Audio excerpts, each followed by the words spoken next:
असं आहे की थोडस जे आहे राजकारणामध्ये काय त्यांचा आता एक प्रभाव असल्यामुळे अनेक ठिकाणी अशा काही गोष्टी घडत आहेत. परंतु त्यापेक्षा जे आज जे आहे मनुस्मृती जे आहे ज्याचा निषेध सर्वांनी केलेला आहे. अगदी आमचे जे ब्राह्मण समाजातले विद्वान आहेत त्यांनी सुद्धा कडाडून विरोध केला. त्याच्यावर मला असं वाटतं की आपण सगळ्यांनी फोकस दिला पाहिजे. धन्यवाद. त्यांनी आता असं आहे की हे थोडंसं राजकारणाचा सुद्धा भाग असतो. त्यांनी हे चुकलं त्याच्यामुळे त्यांनी ते केलं असेल. आणि मी असं ऐकलंय की राज्याचे उपमुख्यमंत्री देवेंद्र फडणवीस सुद्धा म्हणाले की आम्ही कुठल्याही परिस्थितीमध्ये मनुस्मृतीचं जे आहे जो शालेय शिक्षणामध्ये सहभाग होऊ देणार नाही. तर मला असं वाटतं की ते त्यांनी जे स्टेटमेंट केलं त्याप्रमाणे ते वाक्य सुद्धा आणि हे प्रकरण ताबडतोब संपवायला पाहिजे. मी माझ्या मीटिंगमध्ये सांगितलं, माझ्या पक्षाच्या मीटिंगमध्ये, हे खरं आहे की नाही की 400 पार आम्ही महायुतीच्या जागांचा किंवा देशभरामध्ये प्रचार केला. त्याचा उलट प्रचार असा झाला की 400 पार हा संविधान बदलण्यासाठी वापरला जाणार आहे. 400 पार त्यांना पाहिजे. आणि तो प्रचार एवढा दलित समाजामध्ये मागासवर्गीयांमध्ये एवढा तो घुसला की नंतर मोदी साहेबांनी सुद्धा आपल्या एका चॅनलवर जवळजवळ 15-20 मिनिटं जे आहेत त्याच्यावर विश्लेषण दिलं की असं नाही आहे, असं मी काही करणार नाही आहे, त्याची काही आवश्यकता नाही आहे. ते तर एवढे म्हणाला की ते एवढं भरभक्कम आहे संविधान की प्रत्यक्ष बाबासाहेब आंबेडकर सुद्धा आपला वाटलं याच्यात काही करावं तर ते सुद्धा करू शकणार नाही असं त्यांचं वाक्य आहे. परंतु शेवटी काय, जो प्रचार होतोय तो प्रचार झाला. आणि म्हणून आता ते संपलं नाही. आता हे आणखीन निवडणुका येत आहेत ते सगळ्यात लक्षात घेऊन हा बैल म्हणजे मार हे कशासाठी करतायत ते थांबवावं काय, आणि आपला रेग्युलर जो काही कार्यक्रम आहे तो लोकांपुढे मांडावा. चांगला कार्यक्रम मांडावा. काय ज्ञानेश्वरी मांडा, तुम्ही संत तुकाराम मांडा, सावतामाळी मांडा, चोखोबा, जनाबाई, हे जे सगळे संत कबीर सांगा, महात्मा फुले सांगा, आंबेडकर साहेबांना सांग काय म्हणतात ते सांगा, शाहू महाराजांना सांगा. आणि खूप आहे ना या सगळ्या बाबतीमध्ये. त्याच्यावरच तुमचं काय अडलेलं आहे. आणि म्हणून याला आम्ही तरी विरोध करत आहोत आणि करणार आहोत. सगळ्यांचाच विरोध आहे. आणि या मनुस्मृतीने जे आहे त्याच्यामध्ये जे सांगितलेलं आहे त्याच्यामध्ये महिलांच्या बाबतीमध्ये म्हणजे उच्चवर्णीय असतील किंवा दुसरे असतील सगळ्यांच्या बाबतीत अतिशय घाणेरडं लिखाण आहे. अतिशय अपमानास्पद असं लिखाण आहे. सगळ्या प्रकारचे अधिकार, शिक्षणापासून सगळे अधिकार त्यांना नाकारले आणि अनेक गोष्टी त्याच्यामध्ये, एकच गोष्ट नाही. आणि म्हणून महात्मा फुल्यांनी सुद्धा त्या मनुस्मृतीच्या विरोधामध्ये भाष्य केलं आणि बाबासाहेब आंबेडकरांनी ती मनुस्मृती जाळली.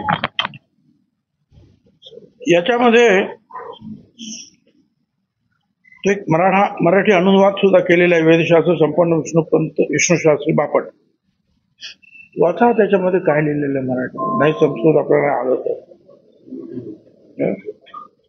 आणि त्याच्यातून स्पष्ट दिसत आहे की हे अतिशय त्याज्य असं हा सगळं काही स्मृती जे काही लिहिलेलं आहे ते आहे.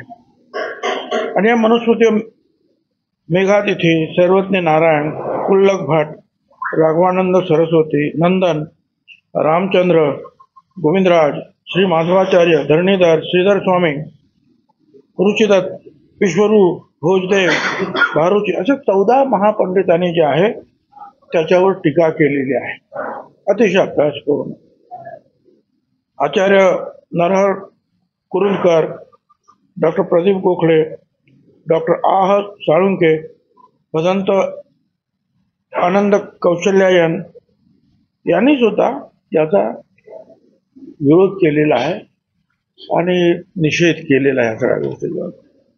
मला काही कळत नाही की आता अचानक हे सगळं आणण्याचं काय आवश्यकता आहे. आणि 2 श्लोक फार चांगले आहेत, पण चंचू प्रवेश पाहिजे कशाला. ज्ञानेश्वराचे श्लोक नाही आहेत का तुमच्याकडे? तुकारामाचे नाही आहेत? संत तुकारामाचे अनेक संतांचे आहेत, कबीरांपासून सगळ्यांचे आहेत. जी गोष्ट लोकांना नको आहे त्याचा चंचू प्रवेश का करायचा आपण? त्याच्या पाठीमागे काय चाललेलं आहे हे शोधलं पाहिजे. आणि दुर्दैवाची गोष्ट आहे की बहुजन समाजाचा मंत्री असलेले आमचे दीपक केसरकर त्याची भलामण करतात, हे तर मला अतिशय दुःखदायक वाटतं. मी तर या सगळ्या गोष्टीचा निषेध करतो. आम्ही त्यांना विरोध सुद्धा करणार. आमच्या पक्षाच्या मीटिंगमध्ये सुद्धा मी सांगितलं आम्ही त्याला विरोध करणार. समता परिषदेच्या माध्यमातून सुद्धा आम्ही त्याला विरोध करणार. समता परिषदेच्या प्रत्येक रॅलीमध्ये आम्ही हा मनुस्मृती जाळण्याचा कार्यक्रम केलेला आहे, हे आपल्याला तुम्ही माहिती असेल, पाहून घ्या तुम्ही. आणि आता सुद्धा आम्ही तो करू. प्रश्न राहिला तो दुसरा की या आपल्या जितेंद्र आव्हाड. असं आहे, जितेंद्र आव्हाड एका चांगल्या भावनेने तिथे गेले. काही झाली असेल, काही झालं असेल, पण त्यांची भावना चांगली होती की मनुस्मृती जाळली पाहिजे, त्याच्याबद्दल कोणाच्याही मनामध्ये शंका नाही. परंतु चुकून त्यांनी जे आहे बाबासाहेबांचा फोटो असलेले जे काही पोस्टर्स होते त्याच्यावर आणखी काय होतं मला काही कळत दिसत नाही अजून, पण त्यांनी फाडलं असं आणि ते चित्र तिकडे लोकांच्या समोर केलं, फाडलं. काय आहे ते पण पाहिलं नाही त्यांनी आणि सगळ्यांनी ते तसंच त्याचं अनुकरण केलं. पण त्यांनी जे आहे नंतर माफी सुद्धा मागितली. मला असं वाटतं की त्यांची भावना जी आहेत आपण लक्षात घेतली पाहिजे.